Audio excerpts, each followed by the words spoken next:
റബ്ബന തഖബ്ബൽ മിന്ന ഇന്നക അൻത സമീഉൽ അലീം. ഞങ്ങളുടെ റബ്ബേ, ഞങ്ങളിൽ നിന്ന് ഇത് സ്വീകരിക്കണമേ. നിശ്ചയമായും നീ എല്ലാം കേൾക്കുന്നവനും എല്ലാം അറിയുന്നവനുമാണ്.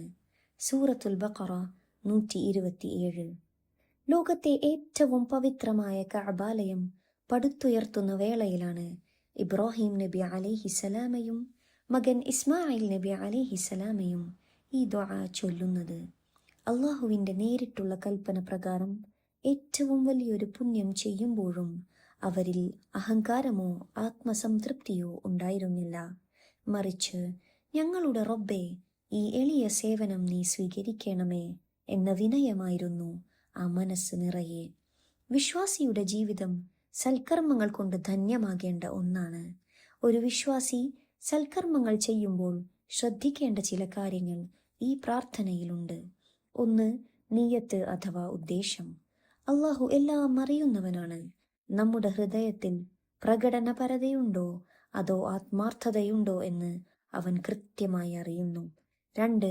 സ്വീകാര്യതക്കായുള്ള തേട്ടം. പ്രവൃത്തി എത്ര ചെറുതായാലും വലുതായാലും അത് സ്വീകരിച്ചെങ്കിലേ പ്രതിഫലം ലഭിക്കൂ. 3. വിനയം. ഞാൻ ഇത്രയധികം നന്മകൾ ചെയ്തു എന്ന ചിന്തയല്ല, മറിച്ച് എൻ്റെ കർമ്മങ്ങൾ അള്ളാഹു സ്വീകരിച്ചോ എന്ന ചിന്തയാണ് ഒരു വിശ്വാസിയെ നയിക്കേണ്ടത്.